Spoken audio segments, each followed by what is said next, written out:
Assalamualaikum warahmatullahi wabarakatuh. Selamat sore Bapak-Bapak sekalian. Selamat berjumpa dengan jurnalis kelompok kerja Dewan Perwakilan Rakyat Daerah Banyuwangi. Sore hari ini kami mewakili kawan-kawan dari kelompok kerja jurnalis yang berpos di Pressroom DPR menggelar talk show COVID-19 Banyuwangi mau dibawa kemana? Ya. Kira-kira mau dibawa kemana Pak Fajar? Berbicara tentang COVID-19 ini kan lagi ngetren. Ngetrennya ini bukan hanya di lapangan betul, tapi di berbagai media sering diungkapkan oleh beberapa orang yang berkompeten ataupun masyarakat sendiri. Karena Corona atau COVID-19, Coronavirus Disease 19 yang sekarang lagi menjadi banyak ketakutan buat banyak orang. Jadi dengan adanya talkshow ini kami berharap nanti ada langkah-langkah solutif karena berbagai stakeholder yang hadir, ada gugus tugas yang diwakili Pak Dr. Rio dari beberapa elemen, sekretaris gugus tugas, dari wakil gugus tugas juga beberapa elemen, ada HIPMI, ada ASKAP, ada perwakilan BPD dan HIPMI, serta ada teman-teman NGO di situ. Monggo kita jadikan diskusi ini menjadi diskusi yang bermanfaat untuk keberlangsungan dan peningkatan kinerja gugus tugas. Tapi kita perlu tahu ya, di Banyuwangi ini sekarang yang masuk ODP sebanyak 585 orang. Yang masuk PDP pasien dalam pengawasan itu adalah 9 orang. Sementara yang positif itu 3 orang. 1 sudah meninggal dunia, 1 sembuh, 1 dalam masa perawatan. Ini ada kemungkinan juga bisa bertambah, bisa stagnan, mudah-mudahan bisa berkurang. Ya. Maka yang paling berkompeten untuk menjawab kali ini adalah Dr. Wiji Lestariono. Beliau adalah Kepala Dinas Kesehatan Kabupaten Banyuwangi sekaligus Sekretaris Gugus Tugas COVID-19.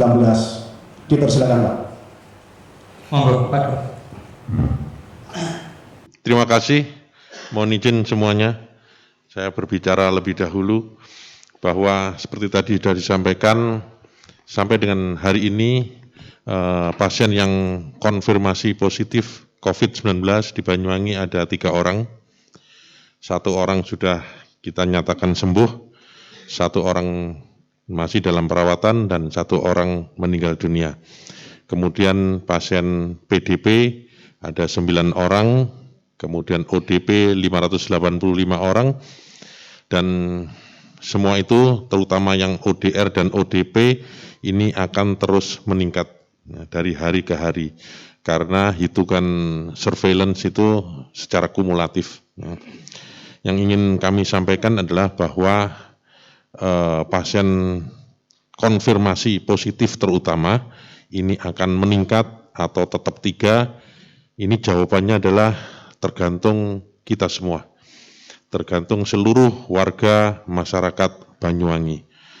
Jika seluruh warga masyarakat Banyuwangi mentaati himbauan yang sudah dilakukan terkait dengan upaya pencegahan penyebaran dan penularan COVID-19 yang isinya kontennya adalah seputar prinsip-prinsip physical distancing, maka insya Allah penyakit COVID-19 ini tidak akan berkembang terlalu jauh di Kabupaten Banyuwangi. Tapi kondisi yang sebaliknya, jika ada warga yang masih tidak mengindahkan himbauan sesuai dengan yang tercantum dalam surat edaran Bupati tentang ini, maka bukan tidak mungkin penyakit ini akan terus bertambah atau berkembang di Kabupaten Banyuwangi. Hal-hal yang selalu kami sampaikan Bapak Ibu sekalian semua terkait dengan physical distancing adalah ingin membangun ketakutan yang rasional di warga masyarakat Banyuwangi. Contohnya adalah apa yang sering kita himbau kepada masyarakat untuk stay at home, tetap tinggal di rumah dan tidak keluar rumah. Ini didasari fakta bahwa penyakit ini menular dari orang ke orang. Maka jika kita atau seluruh warga tetap tinggal di rumah, tidak keluar rumah, dan tidak ketemu orang-orang, tidak berinteraksi, berkontak dengan orang-orang, maka itu artinya menghindarkan penularan. Itu yang pertama. Yang kedua adalah menjaga jarak 1,5 meter. Ini juga selalu kita sampaikan. Ini didasari bahwa virus ini ikut dalam butiran air liur atau yang kita sebut droplet. Ya. Cara penularannya melalui disebut droplet infection. Nah, virus ini ikut dalam droplet tadi ketika seorang berbicara atau batuk atau bersin. Maka jarak 1,5 meter ini memberi sedikit kepastian bahwa droplet tersebut tidak akan nyampe ke orang lain. Nah, itu sebabnya himbauan jaga jarak 1,5 meter ini menjadi penting. Yang ketiga adalah selalu pakai masker. Tentu masker ini kita yakini dapat menghambat droplet tadi keluar dari mulut. Ya. Oleh sebab itu, himbauan untuk semua orang untuk selalu pakai masker ini menjadi sangat penting. Kemudian yang terakhir, cuci tangan pakai sabun di air mengalir sesering mungkin. Ini dasarnya adalah bahwa dalam kehidupan keseharian, tangan kitalah yang bekerja, memegang banyak barang ataupun benda, sehingga tangan kita terkontaminasi oleh banyak mikroorganisme, termasuk virus corona. Dan itu akan dengan mudah berpindah ke mata kita, hidung ataupun mulut kita. Oleh sebab itu, cuci tangan pakai sabun di air mengalir sesering mungkin merupakan cara untuk membunuh virus corona ini sekaligus menghindarkan dari penularan. Itulah 4 hal utama dari konten physical distancing yang terus kita sampaikan kepada warga masyarakat. Dengan harapan bahwa masyarakat bisa memahami dengan rasional dan kemudian tumbuh ketakutan secara rasional. Hal ini perlu kami sampaikan karena ternyata masih relatif banyak masyarakat yang keluar rumah tanpa masker, kemudian masih berkerumun, dan lain sebagainya. Tentu ini merupakan sesuatu yang tidak produktif dalam upaya menghambat penyebaran dan penularan penyakit COVID-19 ini. Iya, Dr. Rio, ini saya konfirmasi ulang ya, saya klarifikasi bahwa Dr. Rio ini bukan sekretaris gugus tugas, karena sekretaris itu dipegang oleh Sekda, Bapak Mujiono. Pak Rio di gugus tugas COVID percepatan di gugus tugas percepatan penanganan COVID-19 Kabupaten Banyuwangi selaku juru bicara.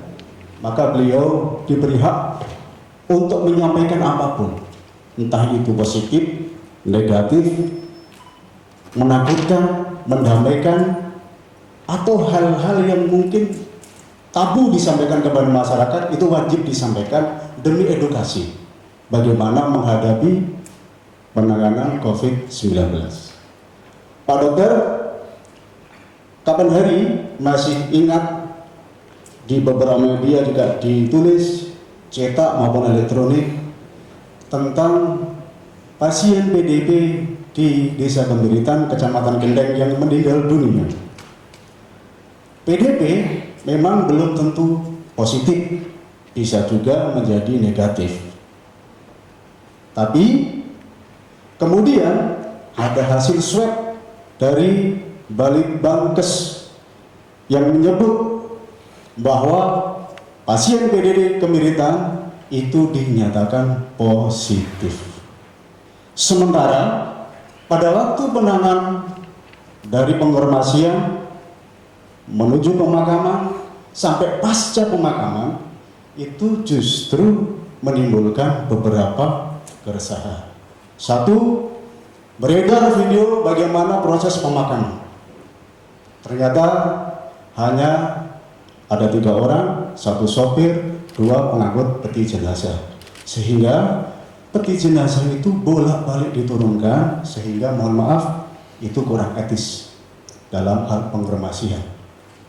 Maka dari itu Pak, mohon diberi penjelasan, pasien yang sudah meninggal dunia masih berpotensi menyebarkan COVID-19 atau tidak? Atau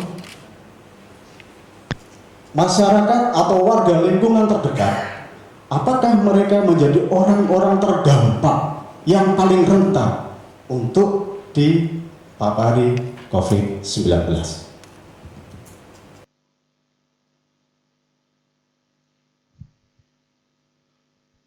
Terima kasih.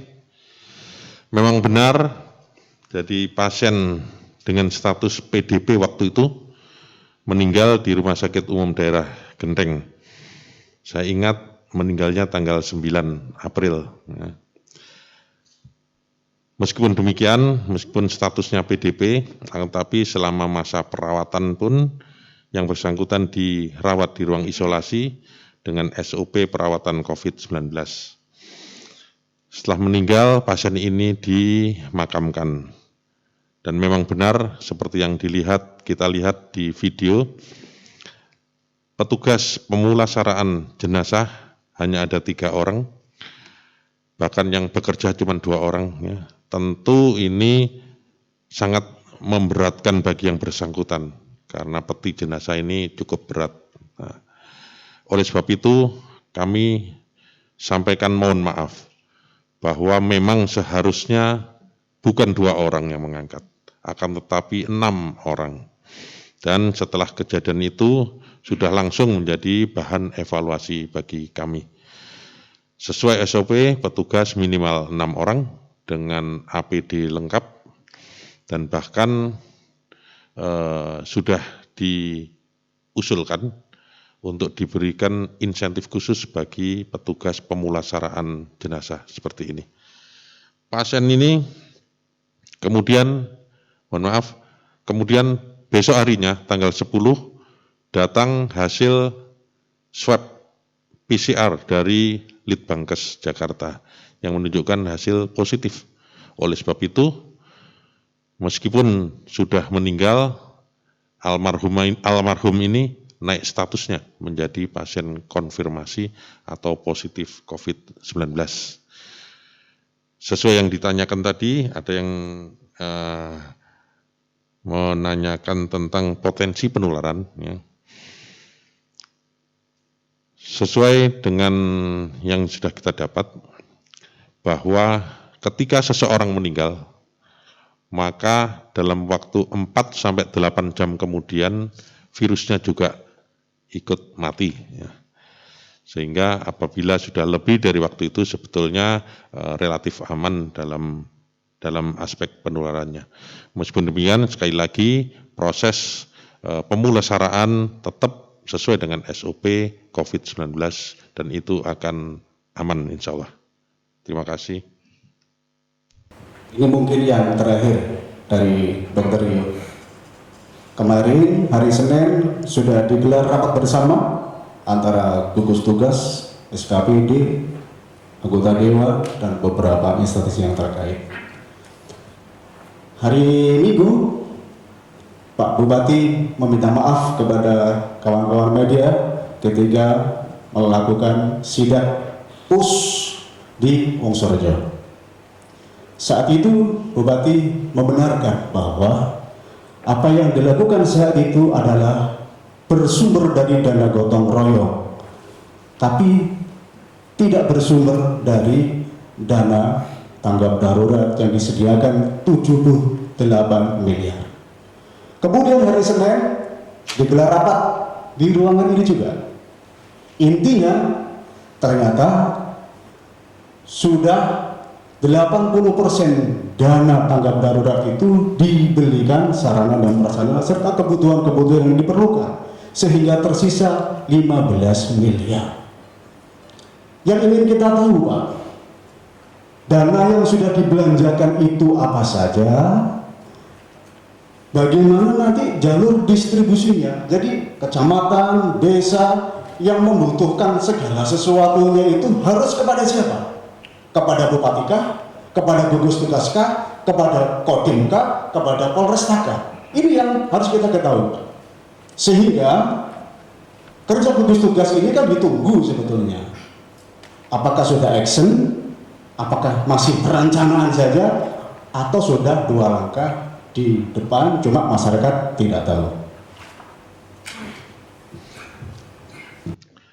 Terima kasih. Jadi anggaran yang disediakan sebanyak 78 miliar ini sebagian sudah dibelanjakan, sebagian masih berproses, sebagian mungkin belum termanfaatkan. Contoh untuk bidang kesehatan, ini akan dibelanjakan atau sudah dan akan dibelanjakan untuk 4 kelompok besar, yaitu yang pertama alat kesehatan, kemudian yang kedua bahan medis habis pakai, yang ketiga obat, yang keempat alat penunjang lainnya. Peruntukan dari barang-barang yang dibelanjakan tadi, yang pertama untuk pembangunan atau pemenuhan sarana di ruang isolasi darurat ya, yang ada di pendopo. Kemudian beberapa untuk memenuhi kebutuhan petugas yang ada di puskesmas. Selain itu juga kita memenuhi kebutuhan untuk kecamatan dan desa juga. Dari anggaran untuk bidang kesehatan sebanyak 9,030 miliar setelah kita belanjakan, maka yang sudah termanfaatkan sebanyak 7,0 sekian M. Selain bidang kesehatan, juga kita anggarkan untuk kedua rumah sakit. Kedua rumah sakit ini dianggarkan untuk kebutuhan-kebutuhan terutama pemenuhan sarana ruang isolasi mereka. Seperti kita ketahui, untuk antisipasi penyakit COVID-19 ini, kami melakukan upgrading dari ruang isolasi, baik yang ada di Rumah Sakit Blambangan maupun Rumah Sakit Umum Daerah Genteng. Di luar bidang kesehatan tersebut, masih ada beberapa pos anggaran dari 78 M tadi, salah satunya adalah untuk jaring pengaman sosial. Tentu ada bidang-bidang lainnya yang tidak bisa kami sebutkan. Demikian. Di sini hadir juga Ketua Asosiasi Kepala Desa Kabupaten Banyuwangi, Bapak Anton Sujarwo. Sejauh ini komunikasi dari aliran desa ke pusat, karena kan di pusat kan sudah ada gugus tugas. Gugus tugas itu sudah nyampe di desa atau belum? Kedua, saat ini sebagian dana yang tanggap darurat disediakan itu sudah dibelikan beberapa sarana dan prasarana. Apakah sarana dan prasarana itu sebagian sudah bisa dimanfaatkan di tataran desa yang masuk anggota Bapak atau belum? Ya, terima kasih. Langsung saja menjawab pertanyaan, ya. Bahwasanya sampai detik ini pun ya, kami dari pemerintah desa masih murni gotong royong, Mbak. Ya, bisa dicek. Jadi semua adalah teman-teman kepala desa dan yang bersentuhan langsung dengan warganya yang mungkin kena dampak kepala desa, Pak. Jadi sama sekali mohon maaf, ini sesuai real yang kami sampaikan. Bantuan yang dimaksud dari pemerintah kabupaten memang belum kami rasakan. Dan kami berharap sekiranya teman-teman pun juga bisa mempercepat anggaran desa, Pak. Jadi hanya itu nantinya yang kita bisa alokasikan untuk kepentingan masyarakat yang terkena dampak COVID-19. Sebetulnya yang paling apa ya, Bapak ini kan kepala desa juga, pasti Bapak itu sering jalan-jalan ke rumah warga. Walaupun saat ini kondisinya adalah social distancing, tapi Bapak kan tetap bisa jalan-jalan menjaring informasi. Kira-kira sebetulnya yang paling dirasakan, wah terbawa lah, itu apa kira-kira yang dihadapi oleh masyarakat Bapak? Ya. Sehingga apa yang perlu dilakukan? Yang jelas, yang utama adalah kebutuhan bahan pokok. Dengan adanya musibah ini, otomatis warga desa ini mencari nafkah pun sulit. Ya, jadi saya berharap lewat kesempatan yang baik ini, mohon izin Bapak, sekiranya bantuan yang ada di pemerintah kabupaten segera bisa disalurkan. Jadi kami tidak berharap menunggu mungkin bulan Ramadan baru disalurkan. Kami tidak berharap seperti itu karena kebutuhan warga kami sangat mendesak dan yang ditunggu-tunggu adalah bantuan dari pemerintah. Ujung tombaknya yang selalu ditanyakan adalah kepala desa, Pak. Jadi selama ini yang ngeluh itu ya teman-teman kepala desa. Terima kasih. Pak Desi, Pak Murai Ahmad, apakah anggota Bapak juga mengalami hal serupa seperti yang tadi disampaikan oleh Ketua Asbab? Mohon izin, terima kasih. Acara ini luar biasa. Kami terima kasih pada teman-teman media, Wakil Ketua DPR Pak Rio dan semuanya yang hadir. Apa yang disampaikan Mas Anton benar. Jadi kami selaku kepala desa, apalagi kami yang di bawah, yang mendengar langsung, juga kami merasakan, juga kami yang nangani langsung. Contoh bahwa kami para kepala desa bahkan sudah menyiapkan seperti ini. Itu beli sendiri? Beli sendiri walaupun anggaran kami belum cair. Bayangkan, kalau penyemprotan itu sudah biasa kami lakukan. Bahkan kami melindungi diri. Kepala dusun kami di Singonjuru semua. Para kepala desa nyari talangan dulu. Karena inilah cara kita untuk menghadapi COVID. Karena kita bukan dokter. Betapa beratnya kami di desa, apa yang disampaikan Mas Anton, kami suruh nangani ini, kami garda depan. Kalau yang lain hanya merintah, tapi kami yang melaksanakan. Ini kami. Bahkan kami juga menyiapkan diri dengan ini alat untuk melindungi diri kami. Karena kami tidak dapat APD. Jadi kami mohon maaf Pak Rio, para kepala desa khususnya di Singonjuru dan teman-teman yang lain sudah seperti ini Pak. Bayangkan kami tidak ada anggaran, tapi kami bisa ngutang ke pihak ketiga. Cuma itu, apa yang disampaikan teman-teman kepala desa sangat-sangat memprihatinkan bahwa kami ini garda depan untuk menangani ini. Dan kami tidak dilengkapi alat pelindung diri sama sekali. Tapi kami berusaha sekuat tenaga untuk mengadakan ini. Karena rakyat kami yang di bawah itu datang terus karena sudah diusir dari kerjanya, dari Bali, dari ini dan dari itu. Sehingga kami bagaimana, kami tidak dokter yang tidak tahu virus ini siapa yang kena. Tapi dengan ini minimal kami bisa ngecek satu persatu. Bahkan besok hari Kamis, mohon maaf, kami juga penyemprotan ulang di dusun kami. Terima kasih. Ya, terima kasih Pak Murai atas tanggapannya tadi. Selanjutnya tadi sudah disampaikan ini bukan forum untuk mencari siapa yang salah, siapa yang benar, tapi bagaimana agar penanganan COVID-19 bisa lebih maksimal. Kebetulan di sini ada dua pimpinan Dewan Perwakilan Rakyat Kabupaten Banyuwangi, Pak Ali Mahrus dan Pak Michael.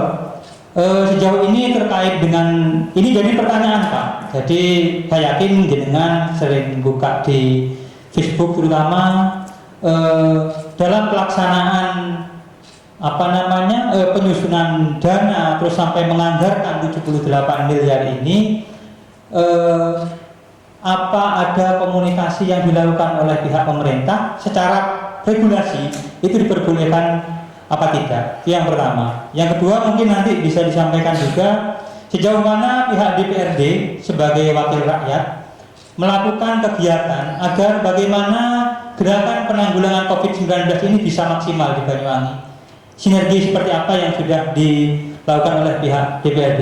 Mungkin itu dari kami, Bapak. Monggo. Mungkin Pak Ali Mahrus dulu. Pak Michael kita simpan di belakang-belakang.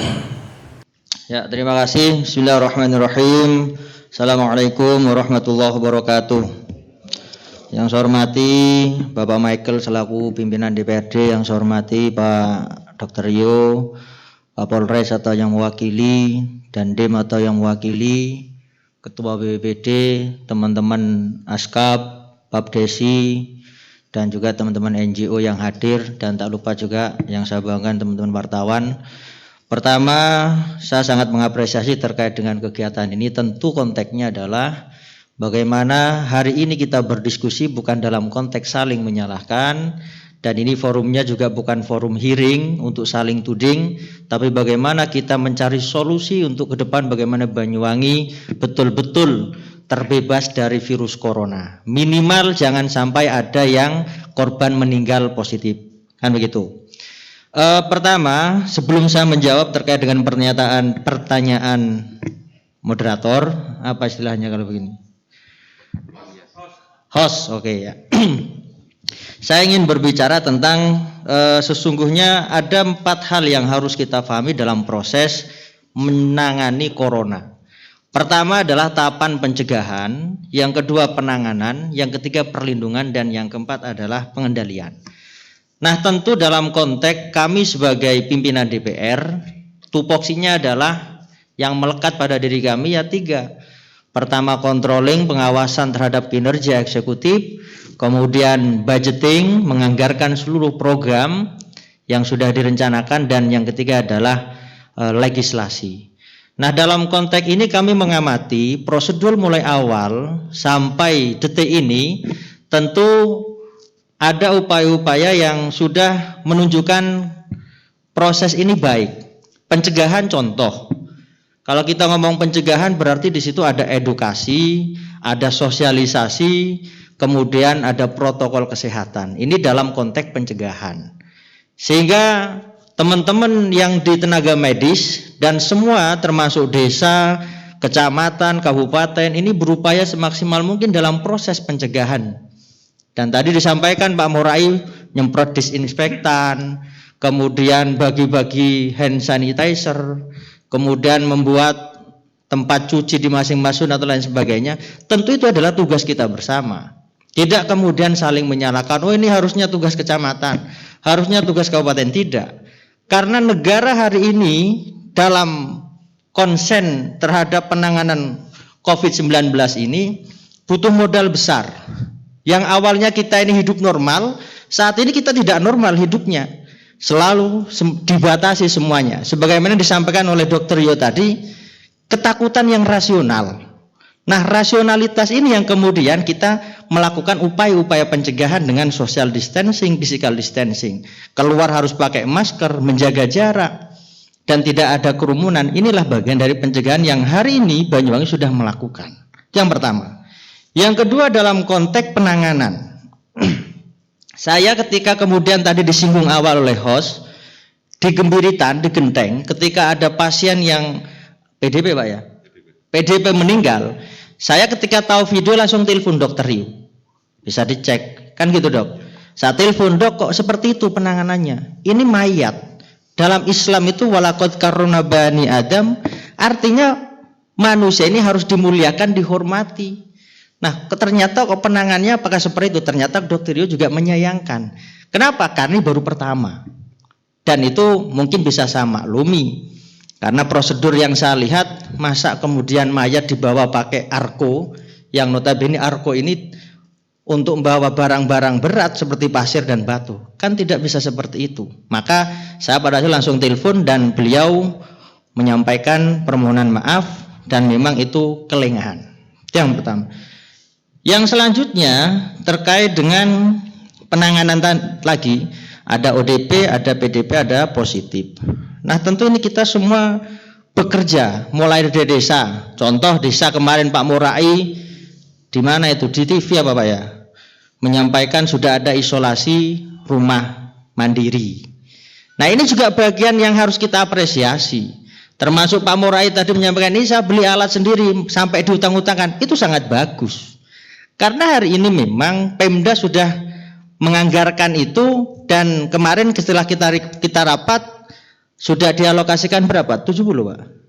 Itu tambah lagi 170. Oh, 100. Kemarin disampaikan 70 untuk termogan.